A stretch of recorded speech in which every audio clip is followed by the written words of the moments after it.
Today's show, we have two very special guests with us today. We have Marguerite and Bela from both the Black Student Union at San Rafael High School. Thank you so much for being with us today. We really appreciate your time. And could you please just introduce yourselves to the audience? Oh, hello, I'm Bela. I'm the social media coordinator for the BSU at SR High School. And I'm also the secretary in the Bulldog podcast at SR High School. Hi, I'm Marguerite. I'm the president of the Black Student Union. I'm a part of the SLAM program at my school, Student Leaders for an Anti-Racist Movement, and I'm a part of the Youth County Commission. Awesome. Yeah. And thank you so much for being on here. Again, there's a lot of issues going on at San Rafael High School right now, and I wanted to discuss those both with you today. So let's get right into it. I wanted to start with, as some of you may have seen in the past 2 weeks, there's been a petition going around regarding an incident that happened with the security guard, Mr. Hughes, at San Rafael High School. And in this incident, I'll let Marguerite talk a little bit more about that, as she is actually the one who created that petition. Yeah, so I created it about a week ago, and it was about an event that had occurred about a few weeks prior. So Mr. Hughes had an interaction with a student. The student had called them the N-word, and this isn't the first time that particular student had called Mr. Hughes the N-word. And so upon hearing this, Mr. Hughes had pushed food out of the student's hands, and because of that, they're on leave. And it's really important to note that this has not been the first time that Mr. Hughes has been called the N-word. This had, like I said, with the same student, occurred previously and had occurred even with other people as well. So I thought it was important to create the petition because Royce is such an important figure on campus. He's been the rock for so many people, and he's just been here to support our BSU and our mission and a beacon to us Black students who don't have teachers to be able to look up to and be like, hey, maybe I can be like you someday. And for us, he's that. Yeah. Bella, did you want to add? And also from what the teachers at SR High School have told me is that Royce is on paid leave and that the principal was talking about giving him an option to resign himself from working at the school, which I think is very unfair. But other than that, that's about it. And one last thing, just as Bella had mentioned that, I also thought it's really important to note too that this is what we've heard from word of mouth, from reliable sources, but none of this has been confirmed or denied by administration. Gotcha. And yeah, Kim, did you want to add? Yeah, and has admin done anything about this relating to the whole situation? Have teachers done anything about this? Since they are, like, as you said, he's on paid leave and they want him to resign. What are they doing besides that? Are they on your side? Yeah, so Principal Dominguez had talked with me, expressed support, wanting to have a group like the NAACP come out in response to my petition. That was one of the requests I had, and educate our school on the use of the N-word. Yeah, and actually I'd talked to our BSU directly, but we are unaware about where things stand with Mr. Hughes. Thank you for adding. And yeah, Mr. Hughes has been at SR for a really long time. So, for example, I went to SR, I graduated 5 years ago, and he was already a security guard there. So he's been around since probably 2016, 2015, around that time. And I agree with what you guys have to say about him. He's always done a really good job of connecting with all the people of color on campus. And he's always just been super nice. Like, I didn't really know him too on a personal level, but whenever he'd be out in the halls or anything, he'd be very nice. He'd always say hello. He'd always be like, "How's it going?" Again, I could tell he cared about his job, and he cared about the safety of the students. And just from my personal opinion and hearing what I've heard about the incident, I think it's just I think it's completely valid what he did, and it's just there's a couple bad apples everywhere, right? In terms of students, and a lot of context is always needed. I understand that, but there's no excuse for racism. Absolutely zero excuse for racism. So the fact that this had to happen at SR is just so it's sad. It really is sad to hear. But Kim, did you want to add any questions? Yeah, speaking on that note, I know like the N-word is like very generalized like now in our society. Have you guys ever personally been called the N-word at school, and how has it affected you? I have been called the N word at school, and it has been on multiple occasions. And the majority of it is coming from a group of white kids Wow. around my age or older.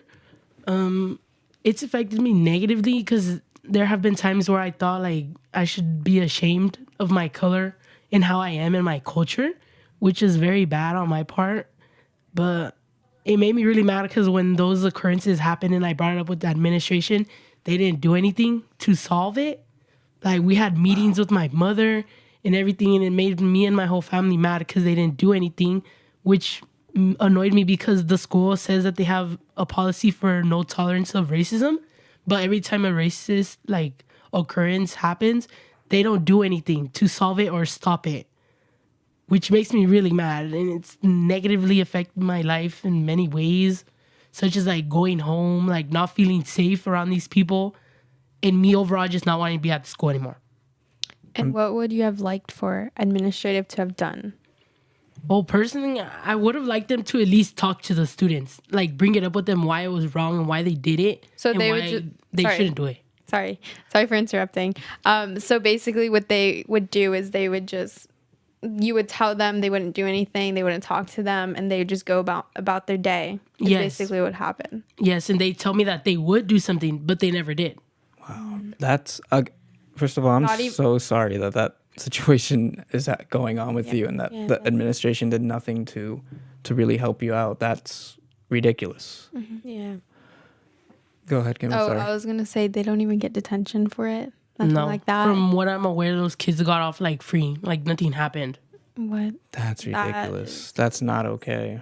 Wow. Well, again, I'm sorry to hear that, Bella, and thank you so much for sharing that. That's a lot, and that's really tough. But it just goes to show that it's a bigger issue at SR that a lot of people just do not talk about, and that kind of brings into discussion something that you were mentioning to us before the show, Marguerite, which is African American Vernacular English.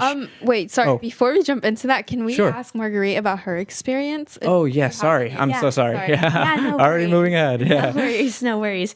I have been called the N-word, and it was also by a group of white people. White boys to be specific, and I wouldn't be surprised if it was some of the same people that had also called Bella the N-word.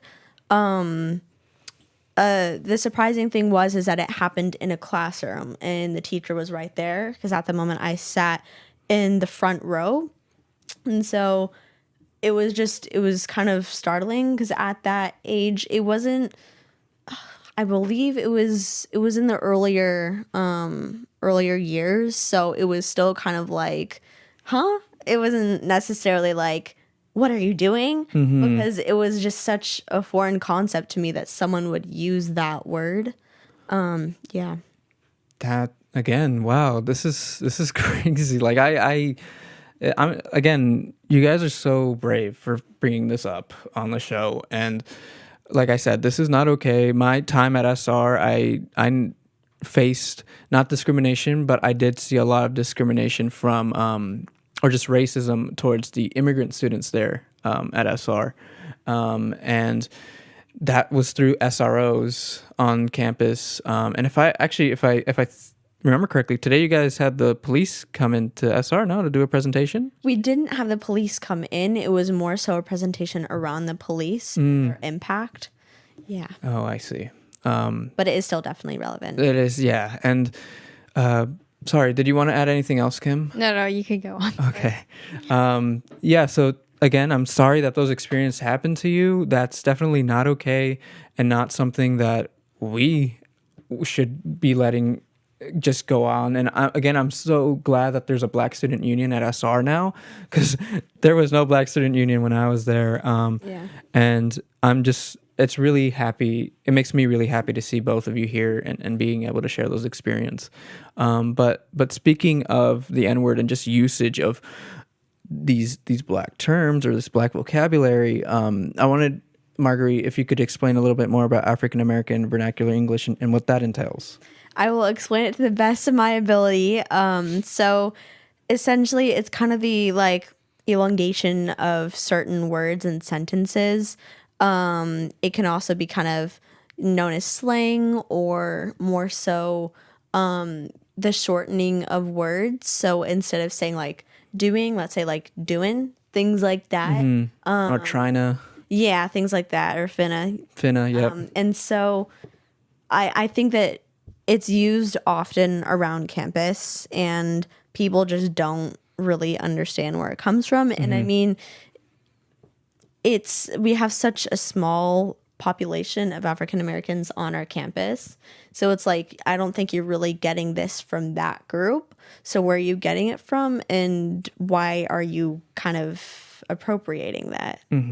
It would be different if you were around a bigger population. That would make more sense, because naturally we all kind of take upon qualities that we've noticed in other people and other groups. But it's just kind of surprising to see this happen so quickly when there's really no dominant, like there's not a lot of us. Right. Bella, did you want to add to that? I'll say that a lot of kids think like using those terms is cool. Think it's okay, even though they're not realizing that they're like getting it. I don't know how to explain it. Like, it's like it's wrong, because they're saying that that's how blacks are, or how they talk, or how they act. Like, what is that word? Derogatory? Is it that word? I think it's that word. Yeah. But yeah, it's like they're being derogatory towards blacks, and it's not right. But even when they say it's fine, they say they get it from other people. But as she said, like the black community in SR High School is not big. There's only like on campus at most like 20 students. Wow, that's a huge improvement, because when I was at SR, so I was a freshman 2015, all throughout those 4 years, there was only 2 black students. In the entire school? In the entire school, 2 black students throughout that entire year. But I mean, the fact that there's 20 now, that's awesome for me to hear. And again, I think it's just, I don't know, like it was just a lot of us could tell that there was just not enough black students here. I also know that there's a very big black population in Marin City, and a lot of them go to Tam and Redwood, and that's what I've heard. But again, there is also a lot of black people living in Canal, and also in the Woodland area growing up. So going back to oh, sorry, Kim, did you want to mention anything? No, it's fine. Okay. I just wanted to mention that growing up, I lived in the Woodland area here in San Rafael, and I lived around a lot of black people. And they, the awesome thing about, so I'm Latino, and one thing that really stuck out to me as a kid was how well we all kind of got along with each other, because we all faced very similar issues, and we would share food with each other, and we would kind of like learn about each other's cultures. Like a lot of these people, like a lot of the African Americans living there would, speak some Spanish to us, and then they would teach us about like their cultures. It was a really cool little community. And growing up, that helped me out in understanding these issues, the issues that are among here in the black community here in Marin. And as we all know, Marin is a very white dominated county. And us minorities are really, really pushed out. And it's really hard to live here as well, because the expense of living is so high. But yeah, what I want to mention is that I think also a lot of people, going back to talking about the appropriation of, or the de-appropriation of using black vocabulary, or vocabulary that is used by the African American culture, is popularity and what they see on social media, right? So like on TikTok, I feel like a lot of people just talk like that now, and especially like TikTok sounds get really popular. And back when Vine was a thing, a lot of the funniest creators on there were black, and I feel like that kind of created it kind of put into the mainstream like what this vocabulary, and people just kind of adopted it, but it turned into an issue where they don't see it as like that they're being disrespectful. They see it as like, oh, it's like a cool way of talking or something, right? So exactly. Along those lines, I had actually read a book, The Hate You Give. I recommend it if anyone hasn't read it. It's an amazing book. And one of the things that Star, the protagonist, had talked about was how she had believed that, you know, the reason that so many white people were gravitating towards rap, hip hop, things of that sort that are associated with the Black community is because it's intimidating to their parents. And especially when you're kind of a teen growing up, she had believed that their gravitation was because they wanted to try to be rebellious in some way. And so I wonder if that is somehow tangled in why there's so many people that are white that are interested in a lot of Black culture, because it doesn't really seem to be genuine. Like, hey, I'm interested in knowing where this comes from. Or what you're talking about in your songs that maybe, you know, go deeper than one might think. Yeah. Yeah. Did you want to add, Kim or Bella? Nope. Oh, I was gonna say I've watched the movie a few times. I've never read the book. The Hate You Give. Yeah. Right? Yeah. I've watched it, and I would say, like, in a lot of the scenes, she has this friend that's white, and she tries to come into the Black culture and stuff, right? I forgot her name. Her friend Haley, yeah. Okay, yeah, her name's Haley, and she tries to like come into play, and then she uses one thing that I didn't like was that school, they used the protest for the friend who got shot by a cop as a way to just skip class and a way to just like be like push something that's like school related aside and then just like go and protest for it. And I feel like for some people when they're posting about these like issues that are happening, it's more like not necessarily because they want to like be a part of it. It's a lot of the time like, oh, because they want to show like their I don't know do you get what I'm saying? I know what you're saying. Yeah. Like they're not wanting to do it because they actually want to express support. They're more doing so because it's convenient to them. Yes, exactly. Yeah. So, yeah, I wanted to add to that. Like, I see a lot of people who just post on their social media stories like, oh, look, this person of color is in need of help. But I'm not going to participate in it or participate in the protest. I'm just giving this information to everyone else because all my other friends are doing it. And it's like the cool thing and trendy thing to do, you know? That's how I felt, especially with the Mateo incident. Did you guys know about that? That was a huge hit to the Latino community here in Marin. And that really affected me personally. And just seeing like a lot of these people post like on their stories that, yeah, we support this. Like, well, you all got to come down to the protest. A lot of these people didn't even come to the protest. I went to the first protest, and a lot of people. There's like not a lot of people there, but I saw like before it. There's like a lot of people who were posting about it like constantly. Like my whole entire Instagram was like filled up of it. But yet at the protest, no one was really there protesting. Like we should demand this, and then the people who were like people who actually cared, and then. That's the only people who I saw. Like, it was probably, like, 30 people most, probably. We did, like, a small walk, too. Yeah. But it was, like, I just wish there was more people who generally really cared about the issue, and which is, like, a big issue in Marin, so. Right. I think sometimes people feel like by doing an action like reposting something that they're helping in the way that they can and in a way that they won't feel guilty, but not necessarily that they'll be able to follow through. Bella, did you want to add?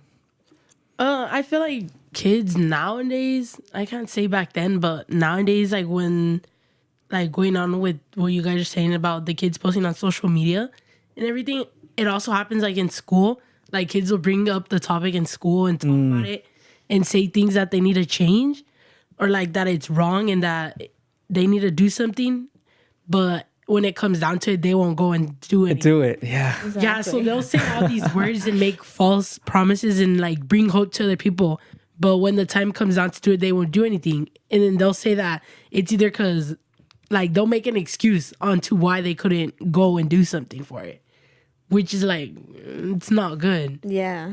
Like, it's not good to like make these promises saying that you want change and show support, but you won't do anything like to help change. Absolutely. Right. And I think that's kind of the beauty in having this petition in this situation, because you don't really need to do too much. You just need to, read and just sign your name. And I think that just goes to show that in this situation, it's good that that's all we needed. But in situations where we do need more support, it's important to be with people that are willing to put in the work and really fight for change. Yeah. And going off of that, have teachers signed this petition? This Petition. It's a hard word to say, not gonna lie. I like said it on my word. But have teachers and like admin signed it? So I don't necessarily know about teachers. The BSU's focus was on students, just because we feel like we can have a stronger voice if we're not getting support from administration. We're making it more so like, hey, this is what students feel should happen. So I don't know. Maybe a teacher had happened to find the petition and had signed it online. I'm not sure, but I just know that they're not our target in terms of people to sign. Okay. And the petition has over almost 2,000 signatures now, or 1,000? Did it reach 1,000? It did, yeah. Wow, about that's incredible. 1,100. And then we also have signatures on paper too. Oh, that's yeah. amazing. So yeah, just going back to what Bella was saying, a lot of people, I feel like in today's generation, especially, I mean, actually not even today's generation, even back when I was in high school, it was the same thing. People would just come up with solutions and not go through with the solutions. And I'm not saying that. There's also some people, and I also respect this a lot, some people don't like protesting, they don't like walking or marching, and that's fine. But if you're gonna talk about these issues and really want to make a change, you need to take some sort of action, right? And again, going back to the petition, that's an action. That's something that people can literally just put your name and sign it. It's that easy, but it can go a long way. And that's, again, I'm so grateful that you guys created that petition and brought the issue to light, because 1,000 signatures, that's 1,000 people who now know about that issue that happened at SR. How else would you have reached that much people, right? And that's including you guys who became aware of this because of that and because of the momentum it gained, which truthfully, it goes back to Mr. Hughes. It goes back to the impact that he had on us. And because I know people wouldn't have signed it if it wasn't for Mr. Hughes, if it wasn't for everything he had done for other people that made people want to help him out. Mm-hmm. Absolutely. Kim, did you want to ask anything else? How has he impacted you guys, like, personally? Because I know, Bella, I know you might have to say something about this. You go first.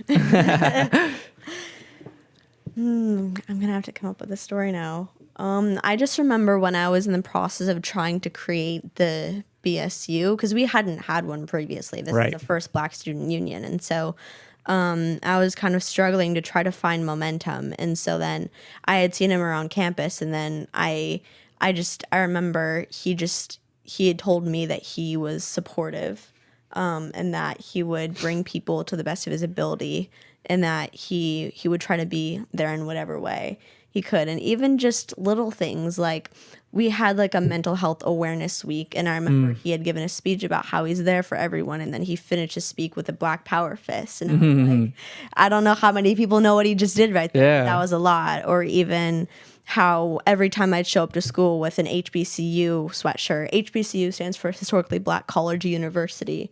Like Howard, if that's probably the most popular one that you might have heard of. Yeah. If I'd show up with a shirt like that, he'd be like, I see you representing, or something like that. So he made people feel seen.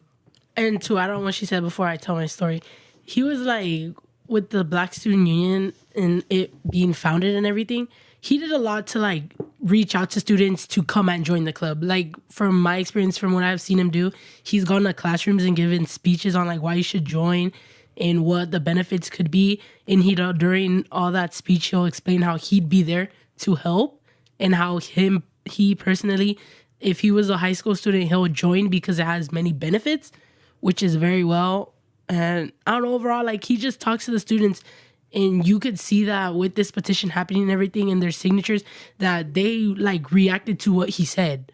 Like they all care about what he said and did during the school year. And for my story, I'd have to say he's impacted my life a lot during the times when I was racially profiled or discriminated against, he was there along with Ben. Shout out Ben. Yeah, shout out to Ben. Yeah. He Real has one. been there for so long. He's- He retired now. Yes. Yeah. So sad. But him and Ben, they'd be there for me. They'd encourage me to stay at school instead of leaving. And overall, they gave me good words of wisdom. And it really opened my eyes to why I should stay to the school and why I should keep moving forward and not stay on the past and the kids like keep saying it anyway. That I should just keep moving forward, which really like made a change in my life. That's amazing. And I'm so happy to hear that, that Royce, from both of your stories, thank you for sharing, that Royce has been a really big impact to the people of color at the school. And again, that just goes to show that he has left a really lasting impact on the school, and it's unfair the way that he's being treated currently. And some people want to say that he shouldn't have been so aggressive, but again, there's zero tolerance for racism. Period. The racism should not even be something that should be happening at that school in the first place. So thank you for sharing your stories. Again, for me, I only knew him for a little bit. But both him and Ben are great. And for those who might not know, Ben was like the big security guard that was been at SR for so long. He has helped out a lot of people, a lot of people. And but how, speaking on the incident, how's the student, what are the next steps? Now that we have the petition, what are you looking forward to doing next, to help out? Well, I think the best thing we can do is just continue to try to gain momentum with the petition, and also in other ways be able to share, to be able to use our voices like this right now, being able to speak about the impact he's made. And I think also just continuing to speak in our community about this matter. I would want to say for me, hopefully, like obviously I would talk with the BSU and talk it over, but I want there to be some type of meeting of the student classes or like student body overall. I would want to have a meeting based on like what's been occurring with racial issues and why we need to change overall. I feel like we should just have a meeting overall on like why it's wrong to do those things and why it shouldn't be tolerated. And the school needs to do something about it. Exactly, because if we don't address the use of the N-word specifically, it's going to keep happening. Like, this wasn't the first time it happened to Mr. Hughes, so it happened again, and it happened again to this point that we are right now. So we need to be able to address it. And as I said in the beginning, it's bad because the school's not doing anything. They're just letting it occur over and over again, and it's a bad cycle. So I feel like with this petition, after, as Marguerite said, like we get momentum and everything, I want to be able to stop the cycle. Like, just stop it at SR from happening, and then hopefully in the community as well. Yes. Absolutely. Well said. And I think the more that we talk about this and we address it, the less it can be hidden from, that we're going to have to confront it. So I'm appreciative that we've had a response in terms of addressing the use of the N-word with having a group come out to our school and talk about it. But I also agree with Bella. I think it's important also just as a community, independent of any other organization, just to have a conversation too. Yes, breaking the cycle is very, very important. And Kim, sorry, did you want to say something? I was just gonna say, have you guys thought of doing something? Because I know you guys have advisory and you guys sometimes have like videos shown. Have you guys thought of doing a video, since like everyone's gonna be watching it?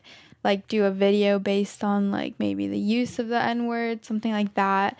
That would be a good thing to do, like maybe a skit or something. And then like a lot of the time, like you're in a classroom, so you're like paying attention. Because I feel like if you were to do like some type of rally, a lot of times kids won't pay attention because they'd be on their phones a lot and they be talking to their friends. So Right. Yeah, I don't know.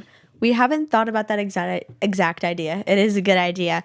But it looks like some BSU members will be on the next broadcast, which will be a good way to kind of talk about the petition, what it's about, and move from there and make progress in areas that Bella talked about before.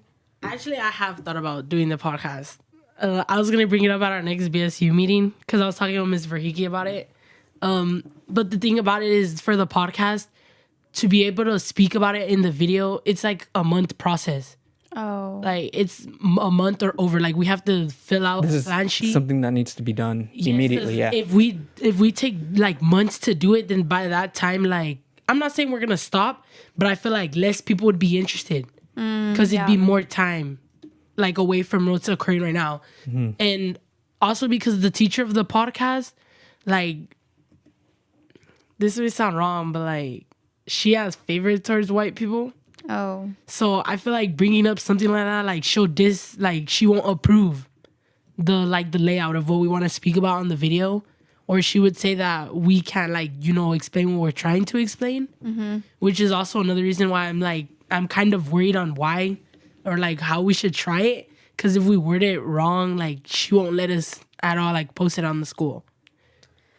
And I think that's a good point that you mentioned, because a lot of people, because this is a sensitive topic, or society has made it a sensitive topic, we have to be, teachers specifically can be very cautious about what's said and shared and in which way. That's so true.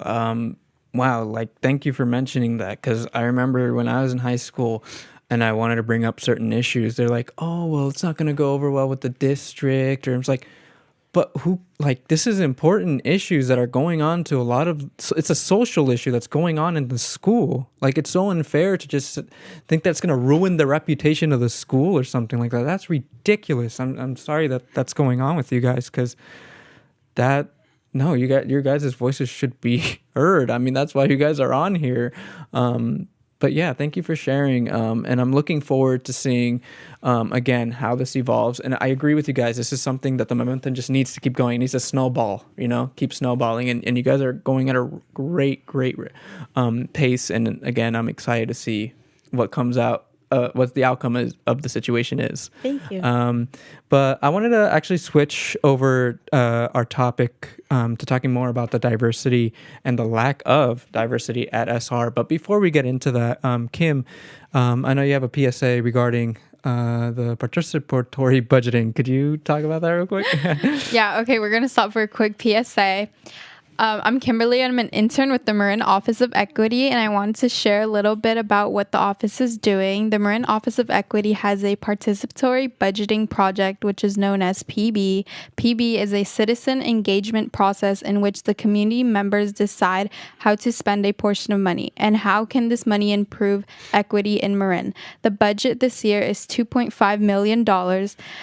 Well, the community members get to decide how to spend it. This gives real power to the community. It is a year-long process. Some examples of ideas are public safety, housing, education, training, jobs and business development, and more. But if you have an idea on where you would like to spend this money, let us know. You can either DM us or also DM marincounty.gov, I believe is their Instagram.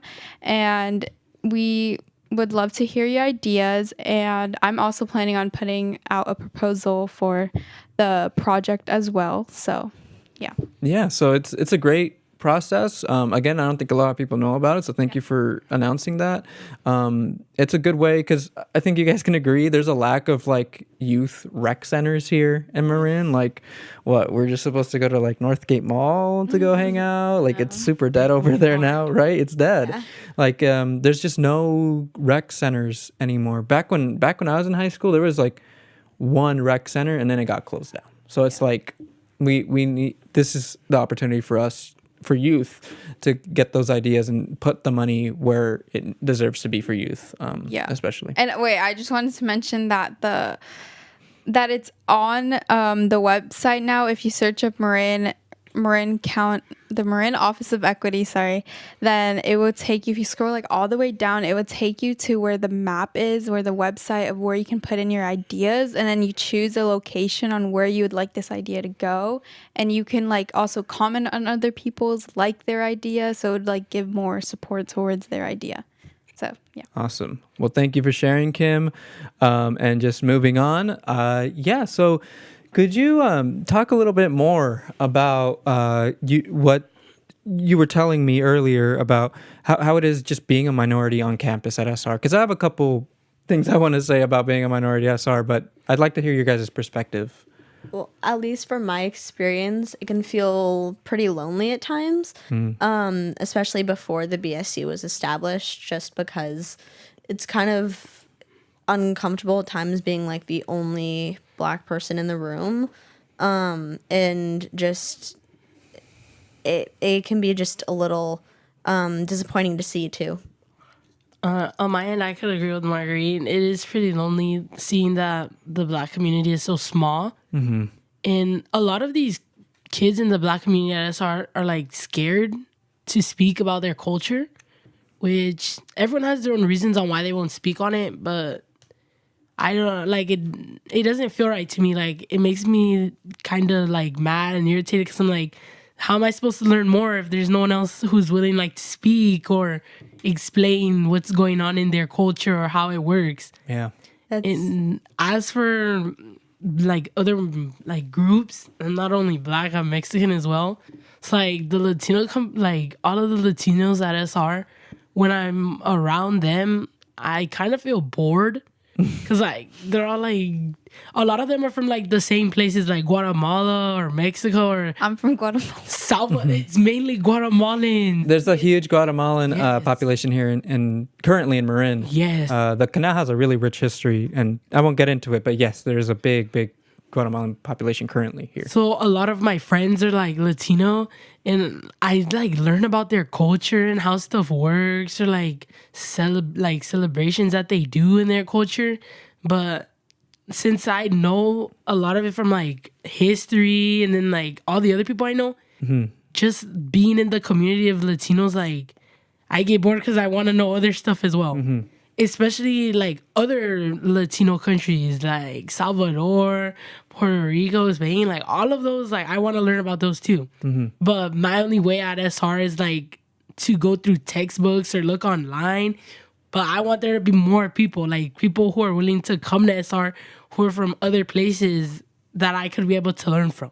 Right. That's a really good point. Just going back to what you had said before about how a lot of the black people on campus seem a little afraid of their own identity. I feel like we're still teenagers, so I think there's kind of, I'm sure for some people, a little bit of that feeling like we have to fit that mold. So at our school, where there's usually two dominant groups, usually the Latino crowd and the white crowd, segregation at our school is a whole other issue, but won't get into that now. But I think there's kind of sometimes some pressure to fit into one or the other, which causes kind of our culture and identity to become fizzled out instead of coming together as a small group and standing out. But I hope that at least in having the BSU, there's a little bit more of a feeling like maybe it's okay to be able to learn more and be interested in that and not feel like we have to belong to another group.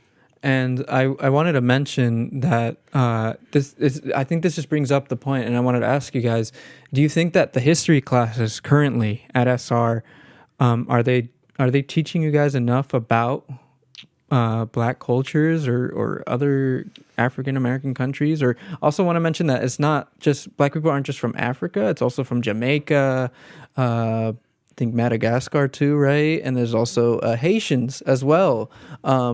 There's so many countries that I feel that aren't respected or just not talked about in history. Like, yeah, well, let's talk about World War II for like the 1 millionth time. Like, yeah, I get it, we're in an American high school, but black people made like America like get to this like point where we're like, where a lot of these social issues got brought into light. You know, if it weren't for all the power and all of the activism that was created by black people, and I think that needs to be talked about in classes more. Like talk about the Black Panther movement, and talk about literally all these issues instead of just focusing on the same old world wars and, you know, and I mean, the most interesting parts to me during history class were how the Native Americans were treated here, right, by colonizers. Because again, that's the same thing that happened in South America. A lot of the Spanish colonizers came in and did all these terrible things to my ancestors. So that's how I could kind of relate to that part of history, but that's just such a small little section, you know? Yeah, there's a lot to cover, and truthfully, there isn't enough time to cover everything that we should. But I know like specifically to like Black history, I feel like there's a big misunderstanding just going back to the different places that Black people are from. Africa is not a country. Africa is a continent. There are multiple different countries there, and I feel like often because we don't talk about world history enough, that gets lost. I remember, and I think it was 7th grade, I had done this one assignment where we were all kind of going through a slideshow that had different photos of different countries, and you had to write whether or not you thought it was in Africa. And so all of the students, mostly white, chose that like all the like cities that look very fancy and well manicured were not Africa. But after we filled out everything, and of course like the more like poor rural places were Africa, and so when we finished the assignment, our teacher told us that all of the places were from Africa. So I just thought that was like kind of powerful and goes to show that we need to be able to learn about other countries and other cultures, like Bella had talked about before, more than we are now. Absolutely. I feel like overall at SR in history, they don't really talk about the different places. I feel like now, or at least for me this year, it depends on your teacher for history. My teacher is Mr. Allen, and Mr. Allen likes to bring a lot of awareness towards what happened like with Blacks. He talks about all like the different places where they came from, like why they were such like what they did for America and how they were like the backbone of it. So I feel like our school could talk more about it and bring more awareness, because everyone just thinks, as Marguerite said, that everyone's from Africa. They think every Black person is from Africa. And yeah, that's why I don't usually like just referring to all Black people as African American, because I understand that, because Latinos go through the same thing too. They all think they're Mexican. Yeah, they all think they're Mexican. We're like, not all of us are Mexican. I mean, for me, a lot of people just think I'm like Asian. I'm like, oh. Yeah, that too. Like, it's ignorance, you know, and part of that ignorance is lack of education, and just going back to again having more Black history in classes goes a long way, because I think currently what's going on in society right now is that a lot of white people are being taught Black history or Black culture through hip hop music, because hip hop music is super popular right now. I think it's just at pop music level now. It's pop music, really, and a lot of people that's a lot of people pick up the slang, and they just think everything that they see in rap videos, that's what they need to know about Black culture, and that they feel like that, you know. Did you want to add? Something a little bit to add to that is that I think a lot of people, when they listen to these songs, they feel like, oh, they know what happened in Black culture just because like it says in the lyrics, but they don't know like the full aspect of it. And then also what I was going to say is also with SR, I think in a way they are improving by teaching cultural, because they have, I'm sure, I don't know if this is 100% accurate, but ethnic studies is now like a requirement for freshmen. Yeah, which I think is program. a slow improvement to having diverse, like having others learn about these cultures and stuff, because I'm not sure if it's exactly the same. I've taken ethnic studies last year, but in college. So I don't know if they're teaching the exact same thing. And when I was taught it, it was like very empowering. That made me want to know more. And my teacher, Ismail Lara, he's like the best teacher. Shout out to Ismail. So, but then it's like a little different. It always like depends on the teacher. So I'm not exactly sure what they're teaching, but it is a slow improvement in a way. But yeah. It's a great class at our school. I'm glad you mentioned that. I took it my freshman year, but that was COVID year, so I got it for like maybe 2 or 3 months, and it was still in development. So when I had mentioned that about how we haven't learned a lot about the diversity of Black culture, it wasn't necessarily to talk down upon the programs that we have at our school, but more so like we've made a lot of progress, which is amazing, but I think there's still places that we can go. Absolutely.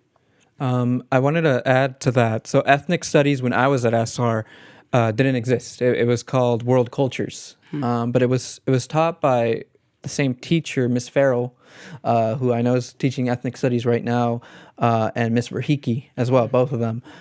So actually, I connected with both of them connected with me, and I'll actually be presenting. I'll be at SR on Monday, not next week, but the week after Thanksgiving. I'll be there presenting for all their classes. And again, I kind of want to move the conversation towards the lack of people of color as teachers at SR, because that's always been an issue when I was there too. Is that all these Spanish teachers were white, and all these and they still are. And it's just, to me, one big improvement is seeing that Joe is a principal. Like, finally, like a Latino person as a principal. That's huge. That is huge. And I see that as a big win. I don't know him too much personally. I was very close with Mr. Dennis, who is also an awesome principal. But like I said, I still see that there's just a lack of Latino or just people of color working as teachers there. Because a lot of the people of color that I did know at SR were all that worked in the counseling offices or worked in the office, They weren't teachers. And just kind of going back to that topic of segregation at school, is that there was a lot of immigrant students when I was there, and I'm sure there's still a lot of immigrant students there now. And a lot of them were just segregated and felt so very similar to what you were saying. They felt scared to kind of speak about their cultures, and a lot of them came from Honduras, El Salvador especially. And many of them were telling me that it's just they feel intimidated when they have a white teacher, or that when not seeing enough people of color as teachers kind of makes them feel just kind of weird, and it makes them it intimidates them when they're trying to learn English as well, right? So yeah, I think it feels intimidating, and also it can make you feel out of place.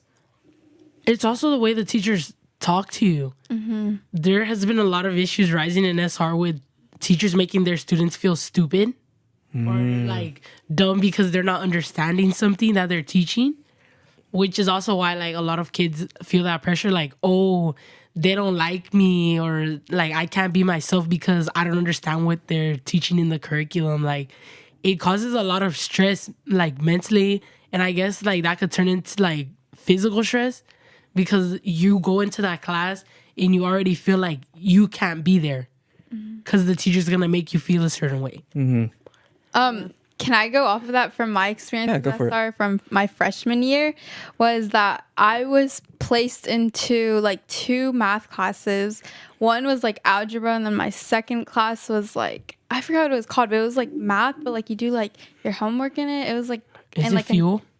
No, I forgot what the class. I know what you're talking about. I had 2 math classes, but basically, I had this teacher. She was a white teacher, and most of the class was people of color, or it was mainly Latinos who were mainly who have recently came. Right. And a lot of them didn't really understand what she was saying, and she spoke Spanish a little bit, but it was sometimes hard to understand her as well, because she didn't speak it fluently, and a lot of times I would have to tell them what she was explaining, and she wouldn't really try her hardest to show them. And if they were to be oh, I don't understand, or something like that, something simple, she would in a way get mad and just talk to them if they were dumb.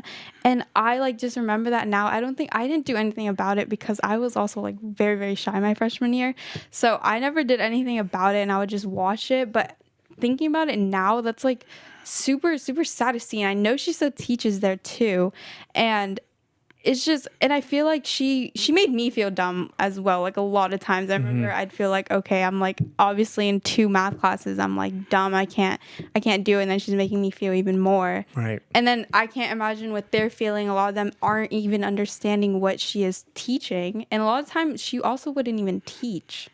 But yeah.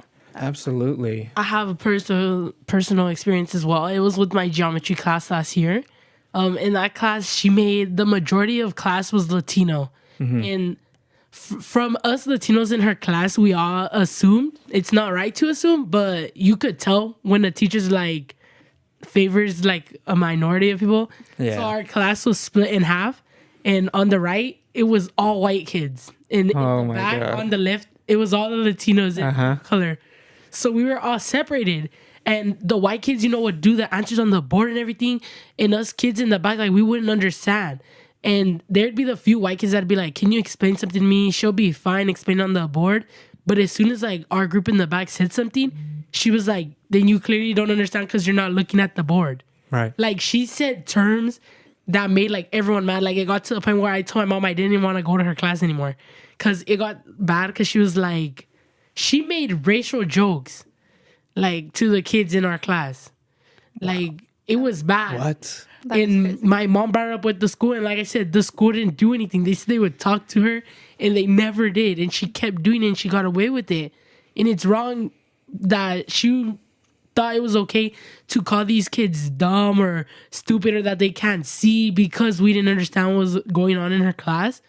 And there's many times when we didn't understand anything, and she'll say, just go walk outside then.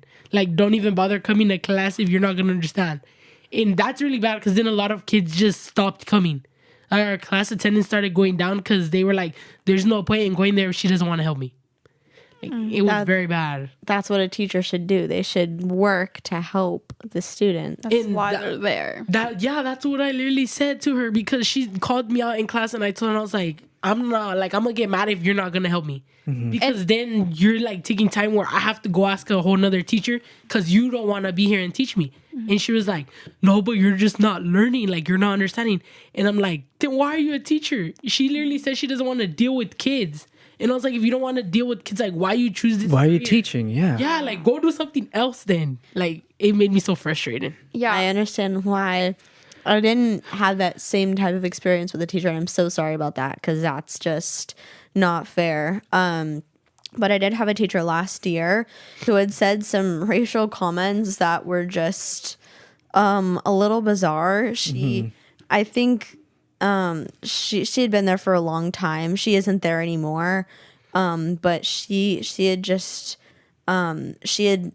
she later said that this was satirical irony, but she had made a group of Latino boys perform something that was talking about how they were white men and they like owned the world and that like all people of color were below them. Oh. And so then What she the made them heck? perform it for our entire class because we were all doing little skits. And so then the kids had performed that. And then after I came up to her and I was like, that was straight up racist. Yeah. And then she was like, no, it was satirical irony.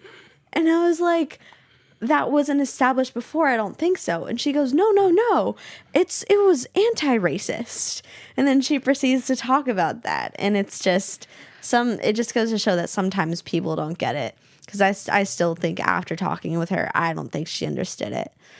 And some people, I guess, are unable to understand that, unable to be open to the fact that what they did was wrong and that their perception was off. But yeah. That's crazy. I never experienced anything like that at SR, and again, thank you both for sharing those stories because that's wild. Teachers should not be like in that. Go ahead, Kim. I'm sorry. I was just okay. I have like two things to say. Okay, going back to Bella, how she was saying that or like what the teachers are saying. I think a lot of times the teachers don't know that a lot of students learn differently as well. Like you have to be very patient with a lot of kids. Like a lot of kids, like all of us probably just learn differently. And I know I learn like a lot different than like other students. So I kind of like when I go to class, like, okay, I get it in my head, then I teach it to myself like afterwards in my way that I will understand. And I feel like in a way a teacher should be doing that. But okay, and then also another thing is it came into my head because a lot of my friends have talked to me about this. AP classes is very like it's not diverse. It's all white kids. And it's because a lot of my friends who I know who have like taken or are taking AP classes, a lot of them don't feel like they are welcomed in it, and they don't want to take AP classes because a lot of time it's just white people and they feel like excluded, and the teachers like mainly just favorite them, and then it's aimed more towards white kids and not necessarily people of color, which I think is a huge issue because a lot of times these classes can be helping them for their college careers and all of this, and so that they feel like they will have more of a chance, I guess, in a way. I feel like Oh, you go. okay. I feel like there's just like I feel like there isn't the best attempt. They're working on it, but I feel like at least from previous years, there wasn't the best attempt to spread information about AP classes. I think there wasn't. They're working on it now, but there wasn't a lot of information about what they are. And I think, truthfully, the people who had taken APs had heard about it from other people who had taken it before, who had also been white people, and so that just continues. And I know, like, I'm taking some AP classes this year, and I took one last year, and it's just interesting because when you look around the room, I know for me, I didn't see anyone that looked like me. And then to add on what Marguerite's saying about the teachers, a lot of teachers don't realize that when they say comments like that, from my personal experience, a lot of teachers will say they're joking or that it's a joke and not to take it seriously. But a lot of these teachers aren't understanding that you can't joke about stuff like that. No, Especially absolutely in a not. classroom, and even if it's like rude towards kids, like they have to keep in mind that they're adults talking to kids. Like they won't hold back. Like they be so mean for no reason. And a personal experience of mine was I was on the test and I told the teacher, and I was like, is there any way I can like do the test tomorrow? Cause I fully did not understand that unit. Like I still needed help, and there was tutoring that day. And she told me, no, you could just sit there and fail. And she's like, you're not gonna pass anyway. A teacher has told me that too. And this is my thing, like in a classroom, if I hear something like that, like I can't stay quiet. Like I'll get mad about it. And the teacher's like, Bella, like you don't understand. Like it's just a joke. Like don't take it seriously. Exactly. I feel like I felt that a lot in high school, that whenever a person of color wanted to call a teacher out, they would think like, oh, you're being aggressive, or you're being like, Or it's but they don't say that to white people. When they speak up, they think it's aggressive when a person of color does it. That actually happened to me my freshman year. I did try to the teacher that I was talking about, I tried to like take her, like speak her out on it, and I was trying to like in a way argue with her, so she got really mad. She sent me out of the class and told me to sit outside like on the dirt, and I sat there for the rest of the time. There's like an hour left. And I was like, what the heck? And then I didn't do anything. I was like planning on going to the principal and being like, how can she just do that to me? And then she like wrote me like a referral or something for doing that, and just like trying to like talk back to her in a way. But she was also being like pretty racist. So, and that's the thing with at school too. They want to tell us that, you know, we have freedom of speech, that if we find something wrong, do something about it. But whenever like people of color or like Latinos stand up and try to say something, they say that it's wrong of us to do that. Or they say that we don't have the right to do that, which is also wrong. Because at the school, they like to preach and say that we have the right, that we'll be treated equally. But you could see in a classroom how we're treated differently from the white kids. Absolutely. You could even come up to school and see who's sitting with who, and then you could tell immediately. You see the segregation of everyone, and then they want to say that we'll be treated equally. It doesn't make sense. Yeah. And thank you guys for sharing. I'm sorry to interrupt, but We're running out of time. We unfortunately only have about 2 minutes left.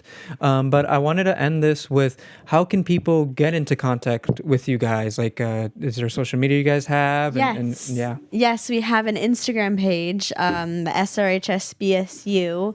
All right, we'll make sure to post that in the comments. Awesome. And in order to get in contact with that as well, or if you guys want to sign the petition, read more about the situation with Mr. Hughes, then if you go to Heart Blaster, the nonprofit that's been helping us out with the situation, shout out to them, then you can also go onto their page, and they made a post about this, and you can find the petition there as well.